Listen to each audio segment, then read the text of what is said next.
Yeah, thank you for coming tonight. It's the second night of the Leek Blues and Americana Festival. It's our 9th year, but our 8th festival, because we missed one last year for obvious reasons, but we're glad to be back. And we had a great session with Jerry Joseph last night, and our man in the field, and thank you for coming to this evening tonight. Big thank you to our sponsors who've made this happen, TF Travel, Magic Textiles, and Mr. and Mrs. Harris. We couldn't have done this gig without them, so thank you, yeah. And I don't know if you've ever been to a gig where you've gone, oh no, the support act's on. So we decided to do something different this year. And instead of the support, well, I suppose we are the support act, but it's not music, it's chat. And fitting in with our charity, Approach Dementia Support, the theme of the chat is Manchester Music Memories. And I have here two people who I've known of since the 1960s, but didn't speak to them in those days. But in the last few years I've got to know both of them in different ways. So I'd like you to give a really nice welcome, please, to Victor Brox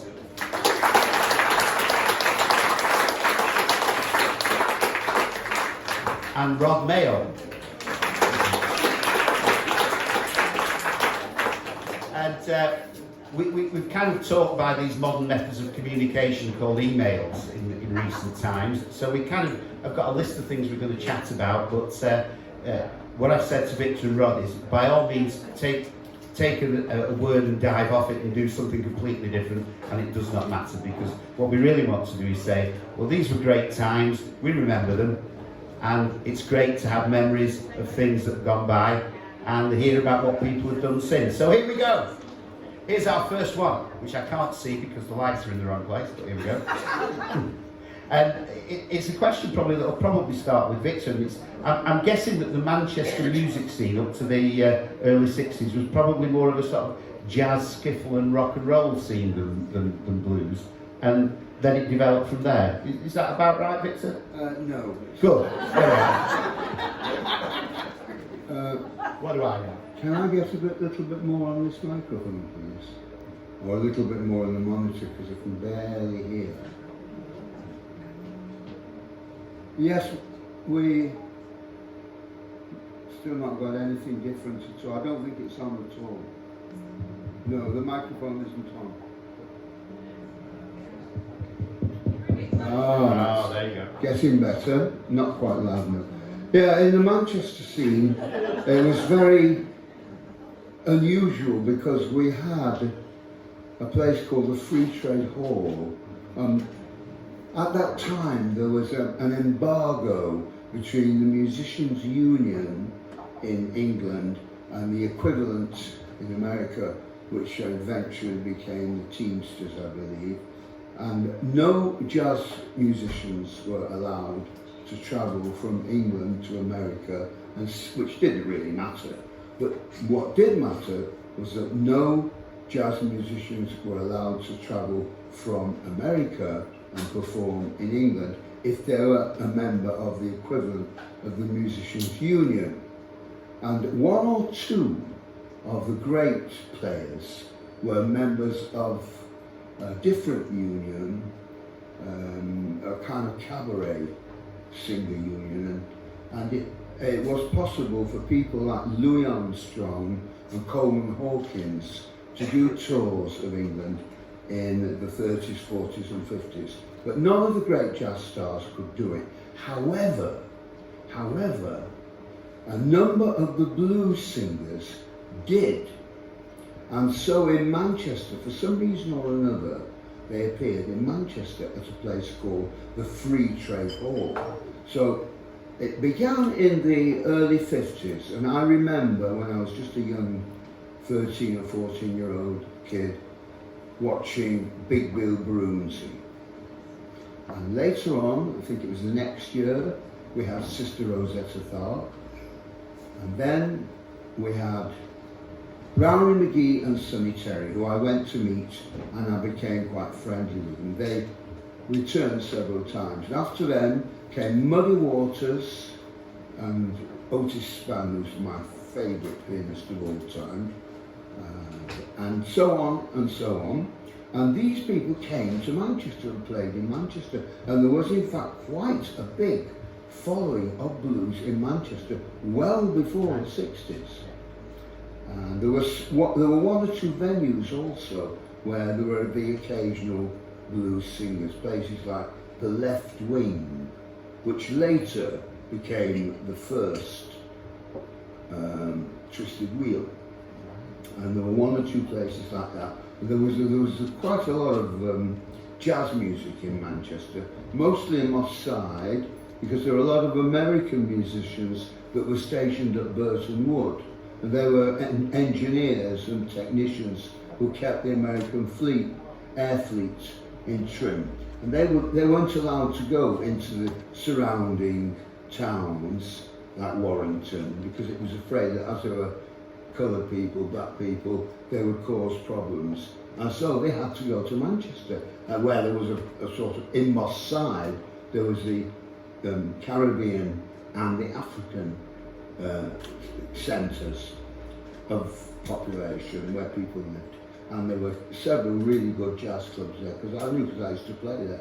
Incidentally, I played with Fela Kuti, and I was 5th trumpet and he was 4th trumpet, and I said there's a colour bar in this place.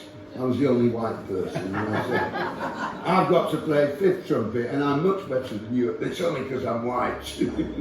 Yeah, that's it's funny you mentioned the connection with Burton Wood, because I lived in Clayton, and at the end of our street was the only black lad of my age in Clayton, I'm sure of this, and I became friends with him, and his dad was an American serviceman at Burton Wood, and when it was the school holidays, we'd be sitting in Gary's house and I'd go, what's that? And he'd say, oh, it's Muddy Waters.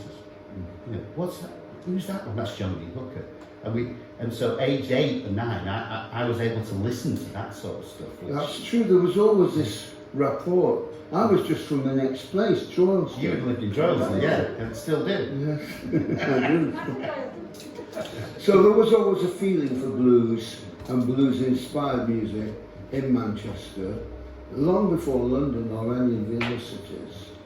And also, another major thing was that Johnny Ham was keen to put on music like that at Granada, and so they were able to come and be on the television, which was a local television, Granada. It wasn't nationwide, but it built up a following for blues people. And that led to the blues and gospel train. It did indeed, yeah. Which we'll come back to later. Yeah. So how did blues train start for you? Well, I was living on Ibiza in 1962, and I came back waiting to get my American visa to become an immigrant American who go and live in to play jazz and blues. I've been playing blues since I was 10, you know, because as I say, I met Big Bill Brunsey. In fact, I write about him in my memoirs when I met him in 1954. But I was interested in blues long before then. So I got inspired by these people when you could actually go and see them and speak to them and watch them on the local television, which is unheard of anywhere else in England. And it was very fortunate for me. I was in a school where, in the first day of my appearance in this school, I went in early, it was 10, it was called William Humes. They had the most superb jazz band. And I went for my violin lesson and gate crashed. I thought it was the violin lesson, the first violin lesson. It wasn't, it was a jazz rehearsal. And they made me sit down and listen. And I heard them play a blues, and I said, what's that? They said, it's called the blues. From that moment I was hooked. So I was only 10. Yeah. So if you were opening up somewhere in Manchester in 1964 with the blues train, you know, what songs were you playing in those days? Well, it was 1963 because I'd come back from Ibiza, waited to go to America, and then I met my wife Annette, my ex-wife now, and we decided that we would make enough money to go and live in Morocco and bring up a mixed family, you see. but so we thought we'd start a band in order to make the money, but we never made enough money to do it. And that was the start of the blues train. Before that, it was the Blues Giants. Yeah. We used to play in clubs like the Young Frau in Manchester. Yeah. And we'll bring Rod in on that because in those early days, Rod, being a relative of a rather famous bluesman who happens to share the same surname as Rod, John Mayall.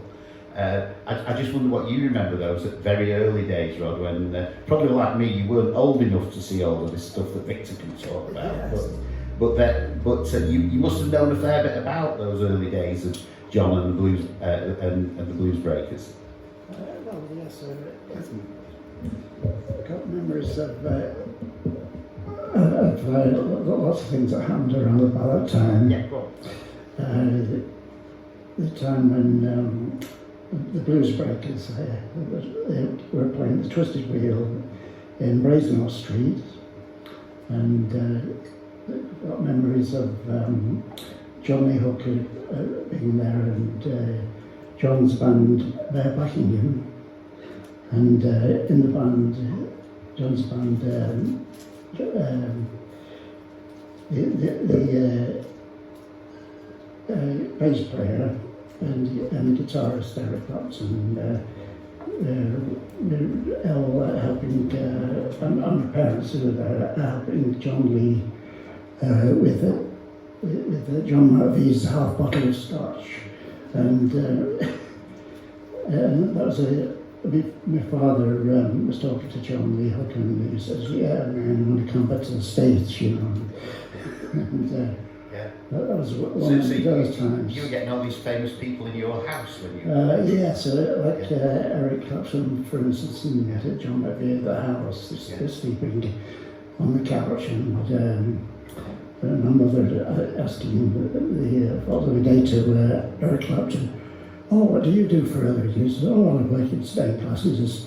She says, "Oh, you can, you know, you can always if you want to go back to your day job, you've got a job there, haven't you? You're qualified." Yeah. So that was quite funny. So we've got these two great bands playing in Manchester. We've got Victor Brox Blues Train and John Mayall's Blues Breakers. So it really was a fabulous time. And I'm clearly a lot younger. Thank you. Good. But what I do remember is my dad worked just off Deansgate, and I used to go into town on Saturday morning, and because I was a bit of a music nerd, I knew the names of all these places like Manchester Sports Guild, Twisted Wheel and this sort of thing. I used to go and look at the outside and go, one day I'll get in. But I never got to the wheel at Brasenose Street, but I did get to the Twisted Wheel when it moved to Whitworth Street. And Rod, I think you remember. I think it might even have been the first night at the Twisted Wheel on Whitworth Street when the Spencer Davis group were on. That's right, yes. Yeah, and somebody showed you something. It was Stevie Winwood. I just got my Hammond organ L100, and I was speaking to Steve Winwood and saying, "Oh, after I got this today," and I said, "Can you tell me a few things about how to play?" He said, "Oh, you just want the 4 first registrations with the draw bars," and that sort of set me off, you know. I got a good idea then what to do. Yeah. Do you think there was a difference between the old wheel and the new wheel in those days? Well, this is the first time I've heard this, but unbelievably, I played on the first night at the Brasenose Street Twisted Wheel, also with Spencer Davis, unbelievably. Wow. I was a support group. It was called, I think we were called the Blues Giants then, but in any case, it was virtually the same. I imagine that they picked the same lineup as far as they could to start the new club, but this was, well, I remember because we used to go to the Left Wing, which is exactly the same place, and then it was bought by the Abardi brothers, and they turned it into a blues club, and they said, "Do you know anybody that's a blues DJ. I said, no, I don't, but I know somebody who's got a lot of blues records, because I encouraged him to buy them. And it was, I've forgotten his name now. The DJ who played... Is it Roger E? Roger E. Yeah. Because I knew him because I was working at Kellogg's Cornflakes in Trafford Park with him. So he became the DJ, and then he went to Liverpool and started Eric's. He did start Eric's, didn't he? That carried on into the 70s and 80s. So I didn't know that. So you were playing at the opening of the Whitworth Street one, right, yeah. and I was playing at the opening of the Bracelet. And one of the earliest things that I remember of going to those clubs, and we mentioned the Jungfrau before, which is just opposite the cathedral, was that in comparison with today, a lot of them you couldn't buy any alcohol. You could buy cokes and soft drinks and things, and that was great for me because I'm aged about 13 or 14 and I can go in, whereas some of the other places that did serve alcohol, it was pretty difficult to get in. I did sneak in once to the Manchester Sports Field to see John Lee Hooker, because they had a doorman on at the front, and you know, I'd done my best to look 18 and didn't. The Benson and Hedges that I was smoking didn't work. I didn't look any older. I hadn't painted on a moustache, but you know, it was the sort of thing that you did in those days to try and get. And the doorman says to me, "What are you doing here? You're too young." And I said, "Well, I couldn't see John Lee Hooker." "Oh yeah, what do you know about John Lee Hooker?" And fortunately, I could just say, "Dimples, boom, boom." He said, "Stand at the back and don't make a noise." and I actually got in. The first time I saw you, Rod, you were playing at the Jungfrau Club, which was one of these. It was one of these classic cellar clubs, wasn't it? Yes, like a Swiss cottage on the stage. You know. Yeah. Wooden, You know, being called a Jungfrau, it was done up like, as you say, a sort of alpine cottage, wasn't it? Which is always weird, but it was great, and you could get right up close to the bands, and as you become a bit of a nerd, you could look at, what make a guitar is that, and you know, what's that amplifier? So what were you two guys playing in those days? Well, I was playing a Hammond L100. Yeah. And I had a far freezer before that, and it was one step up, and I thought it was great, you know, and that was the instrument I was playing. And I did actually play a bit of a 12-string guitar to start off with. Right, okay. Yeah. But was it as a harmony guitar. An Eco, like everybody else had in those days? Oh, yes. The Eco 12-string guitar. There's a lovely guy who lives in Leek, Chris, who's in Field Manual, and he's got one of those. He runs the guitar shop in Macclesfield, and he's got an Echo 12-string still. Played it the other night. And I was a harmony. Yeah. What about you, Victor? What were you? Well, I've actually got a picture of me playing at the Jungfrau, Good. wearing my snakeskin jacket and playing a Gaiatone electric guitar, which I bought for 30 shillings from Mays and Harrison, a very early Japanese guitar. Yeah. It's very primitive, a bit like me, and so it was perfect for me. With a band that was then known as the Blues Giants, which later became the Blues Train. Yeah. So it's interesting that Victor's talking about the clothes and becoming sartorially elegant as he plays, and because by the time your band came along, Rod, you were really quite trendy dressers, weren't you? Yes, So just tell the name of the band, because Ivan's Meads was the name of the band, and we had a record out in 1965 called Sins of the Family, and we went on TV, and Johnny Happ was in fact in charge of the TV show, and we did warm up for Top of the Pops as well, which was quite interesting, and on that thread, that's what I used to say. And you were kind of, you were playing blues, but you were kind of moving into R&B and soul and things. Yes, we liked to listen to all the latest soul stuff, and we wore modern clothes. We'd been down to Carnaby Street, and we'd recorded at Abbey Road a record called this record called Sins of the Family, and at that time we looked like early mods, but Yeah. really. And if you go on, I think it's still on YouTube, isn't it? You can find Sins of the Oh, Family, yes. played by Ivans Meads on YouTube, written by P.F. Sloan. Sloan was it? Was Yeah. that- We had it by Barry Maguire. By, That's yeah, yeah. The Eve of Destruction. That's the one. Yeah. Wow. Yeah, yeah. So Victor, what would you say your kind of typical Blues Train fan looked like, was wearing in those days?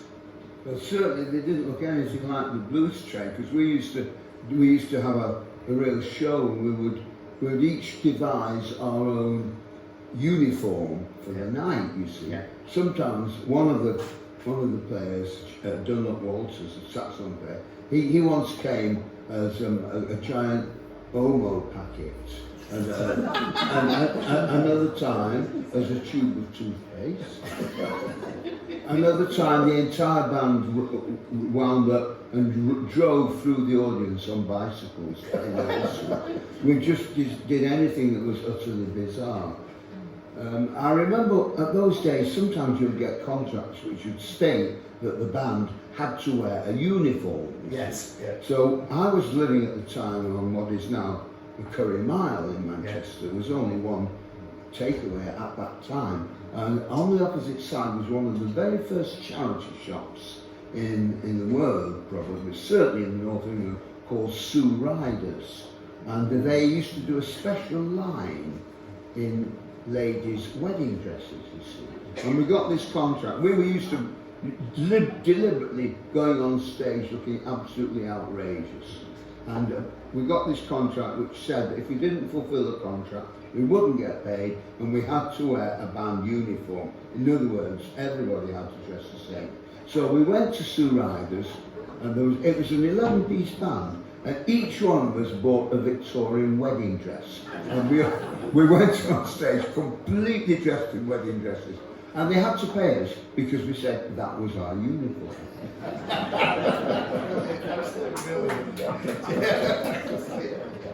Yeah, so I'm kind of getting Bonzo Dog Doodah Band plus playing blues.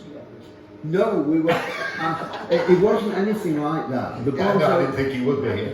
The Bonzo Doodah. I did actually do 2 gigs back to back with the Bonzo Dog Doodah Band. And the first time we saw them, we thought they were phenomenal because they did all kinds of. Because we used to use stage props and fireworks and masks and all kinds of, and they were very professional with it. And we played one night with them, and ours changed every single night because everybody spent their day devising their own personal show. But when we saw the Bonzo Dog Doodah Band, the second night they did exactly the same show, and that just spoiled it for us because we couldn't do the same thing twice. Is there anybody who was in Blues Train in those days that went on to other things and became almost as famous as you? Well, there are very few who are still playing. Of course, the most famous one's probably Bruce Mitchell, who went on to Girucci Column. Several went into Sad Cafe, and I think one of them went in, well, Bob Ray went into Derek and the Dominoes, which is Eric Clapton's band, and another one was with Joe Cocker. But quite a lot of them went into what's the famous band from Stockport? We used to have 2 members in the band that were playing with the Hollies. We had Eric Haydock on bass and Bobby Elliott on drums. They didn't play with us all the time. No, Bruce Mitchell was with Girucci Column, and Paul Burgess went with 10cc. Still is with 10cc actually. Yeah, Paul played at the festival 2 years ago with Johnny Morana. And his band that you've sat in with on numerous occasions. So on one level we've got this, if you don't mind me saying so, this kind of blues eccentrics over here, and here we've got the Style Council in 1965. So what were you wearing in those days, Rod? In 1965, Yeah. it was like Beatles type of outfits, shirts like Beatles outfits, and very tight pants, and sort of soft, shiny material. I remember seeing Rod's band and trying to get to the front to look at the gear, like he did in those days. Couldn't get anywhere near it because there were girls falling all over the front of the stage rather than the rest of the band. They were it was quite scary, I thought. Yes, it was completely unusual at that time. And when we played one gig with Dave Berry, actually, I think it was in Edinburgh, and we were having a drink at the bar in the interval, and as soon as we left the door after a couple of drinks to do the next set, a lot of girls came and tore the sleeve off my jacket and just bought it in Carnaby Street. So it was really, the Ivors Meads were kind of the height of mod style.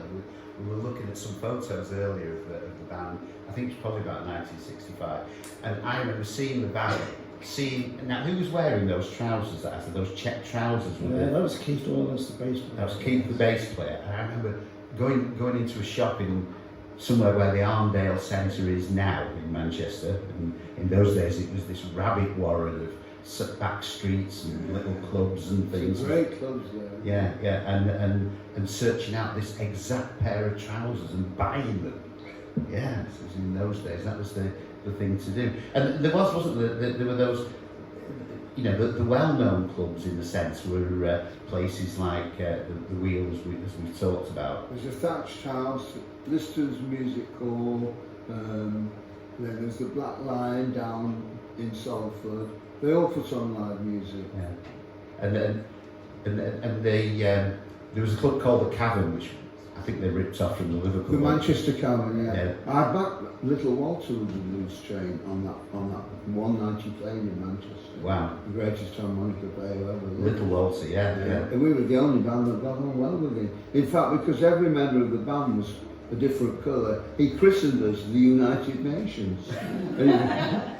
He was a very awkward person, but he fell in love with our band. Yeah. The next night that we played, after backing him at the Manchester Cavern, we were playing for the first time in London, and we were playing at the Flamingo, where all the blues bands at that time. That was the Georgie Fane. That's place, exactly right. Yeah.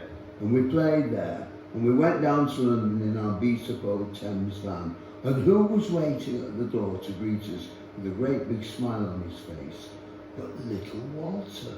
Wow. And he was notorious for being extremely difficult to work with. Alexis Corner took his band off stage in the middle of a number, and Alexis loved blues, as you know. He wouldn't play with Little Walter because he was terrified of him. Anyway, that's another story. I just wanted to say that after the debacle with the wedding dresses, our manager Paddy came and said, look, you've got to get proper uniforms because there's going to be more and more of these contracts. And he sent us to a place in Stockport called the Toggery. And we all bought Levi jeans, Levi jackets and Levi shirts. And we never ever wore them on stage, we just used them to parade around town in.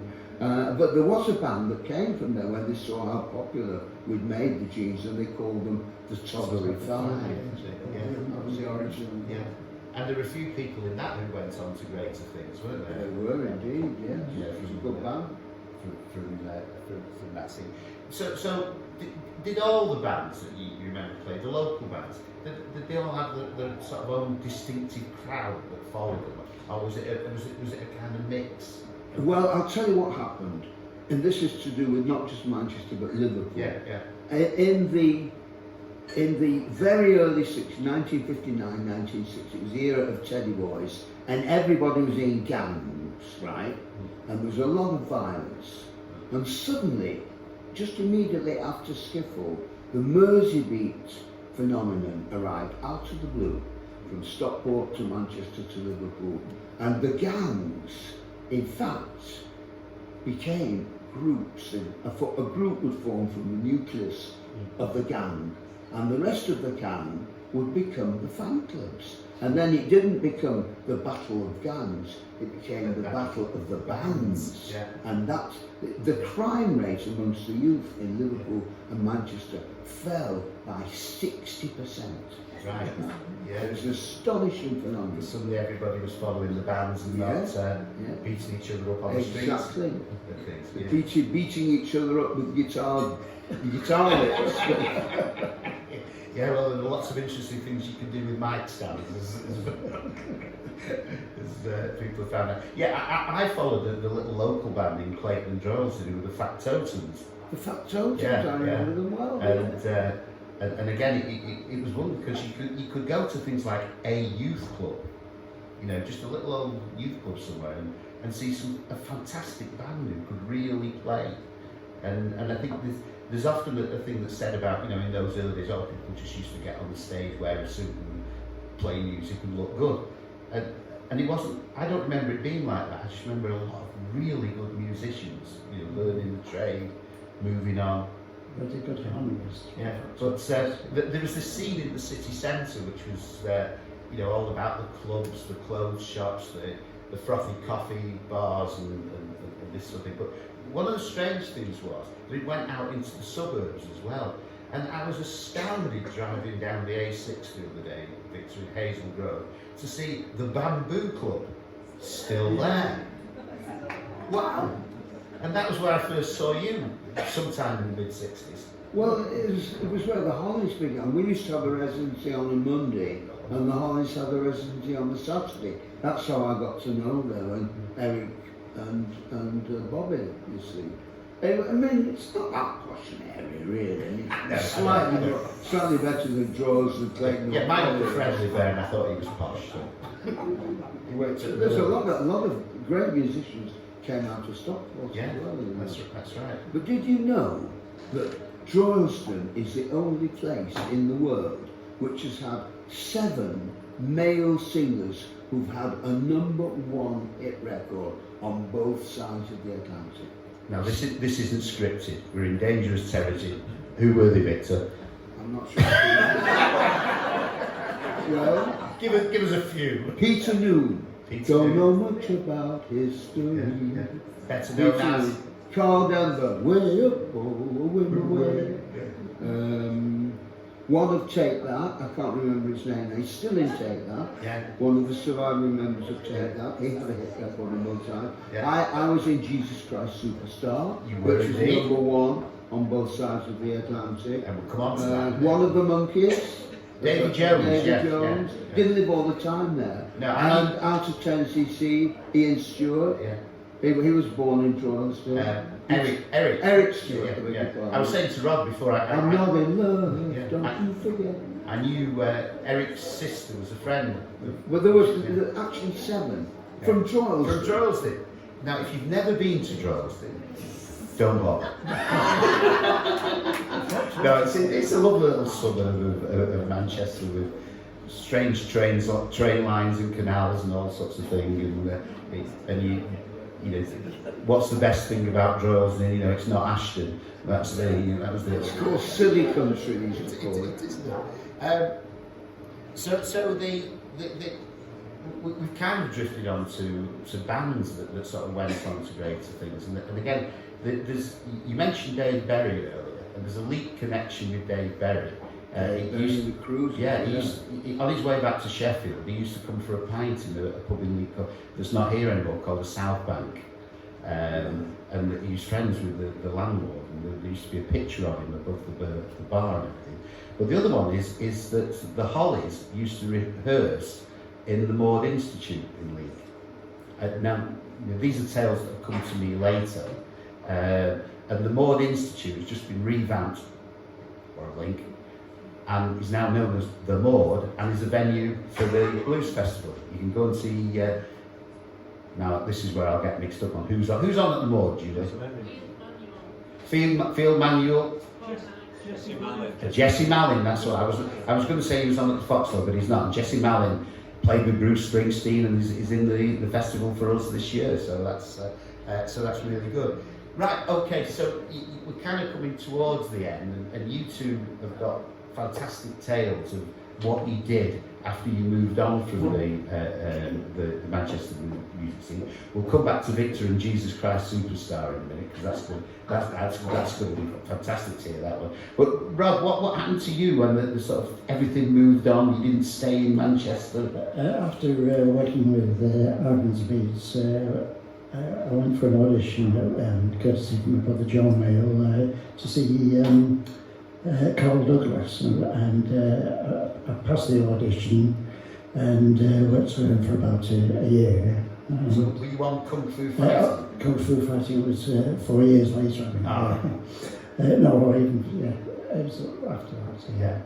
But I worked in 1967 to 1968 with Carl Douglas. And then I was offered a better job with the Lost Nod in Spain, when I was playing with him at Carl in Madrid. Yeah. And this band says, "Oh, we'll pay you more money." I said, "Well, I've got to go into Italy and play with Carl, for another 2 weeks." And he said, we'll wait and we'll come and pick you up. It was about a 2,000-mile trip, and we did. And I went off and played in Spain and ended up having 4 singles in the charts there. With this, so you were in Spain. But then you came back and you started a record. Was it a recording studio or a rehearsal studio in London? I did have a rehearsal room, yes. I was with a band, I joined this band called The Flaming Youth. And well-known members were Brian Chapman and Phil Collins, who was the drummer. I worked with them for about a year. And then Phil went and joined Genesis because he was on. They offered him 15 quid a week. And we were only getting. I bet he's on 15 quid a week on the tour that they're doing now. It's expensive to go in. And who else came through those rehearsal studios? Doris Troy is one of the best ones, and our friend Victor came as well.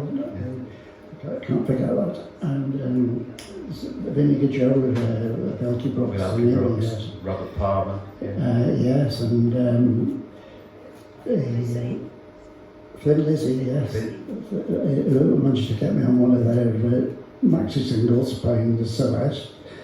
And yes, that's correct. Yeah, so this is, Rod's been mixing with the famous for an awful long time. I drove past Phil Lynnett's mum's hotel the other day in Whalley Range, which is there are fabulous stories about that. But Victor, Jesus Christ Superstar, well, tell us how that came about.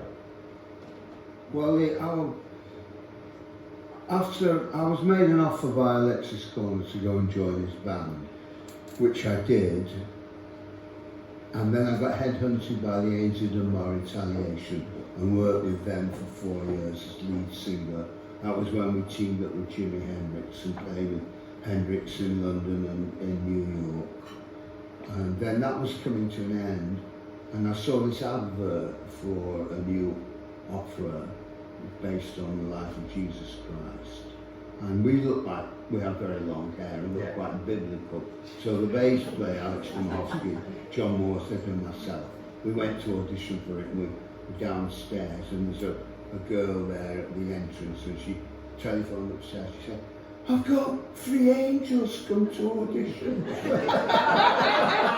But in fact we were little devils, to be honest.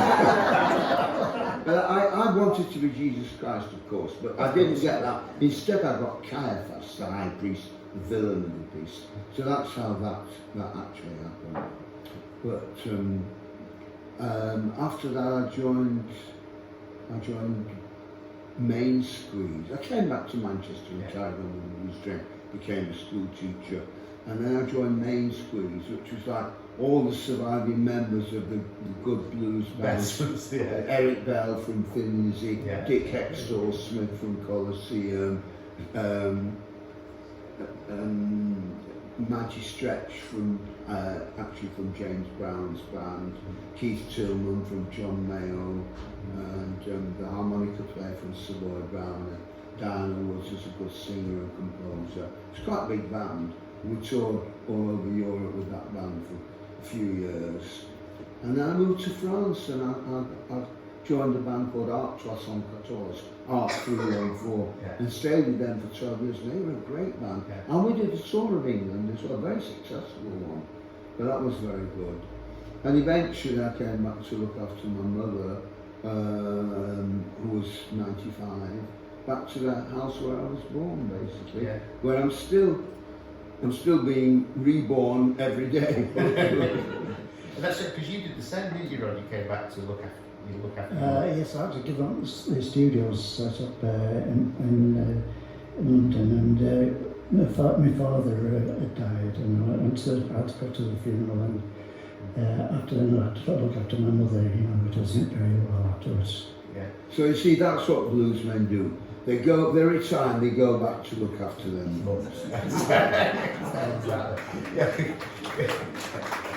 Guys, we are coming to the end of our little session here, but last thing, if you were starting again, would you have done anything different in your lives?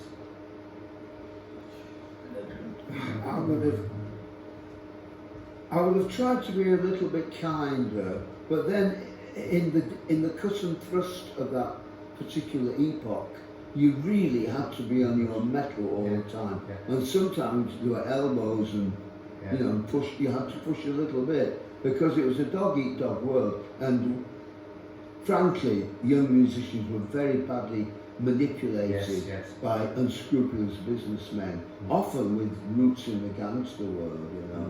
I mean, I was held up at gunpoint in Kensington and was late for a gig at the Marquee. And when I missed the first half of the first number, and the agent said, "Where have you been?" I said, "I was held up at gunpoint." He said, "Yeah."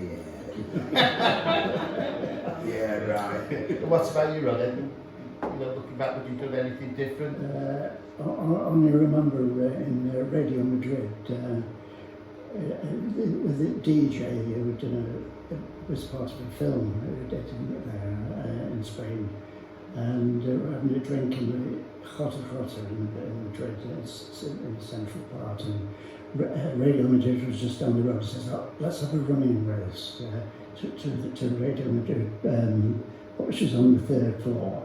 So off went running away out, drinking drinks, and I suddenly arrived there, and the Guardia de Civil pulled a gun out of me.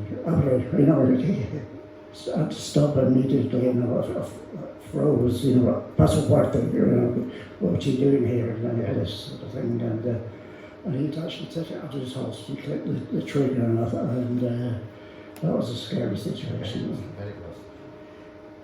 I hope you've all enjoyed listening to Rod and Victor tonight. I certainly have. We talked about the power of music. I think we talked about the power of a place like Manchester, but I think most of all we've talked about the power of memories, and it's been fabulous listening to you two guys. I'm sorry if I've talked more than you two, but that's a kind of Mancunian trait. That's what we do. We're good talkers and sometimes not good listeners, but there you are. But can we have a real nice round of applause, please, for Victor Brox, Rod Mayall. Thank you for the opportunity. That's been wonderful, thank you. And I think the next move is a short interval, followed by the wonderful Kyle Brox Trio. So thanks for listening, thanks for being such a lovely audience, and we'll take a short break and be back with you soon. Thank you.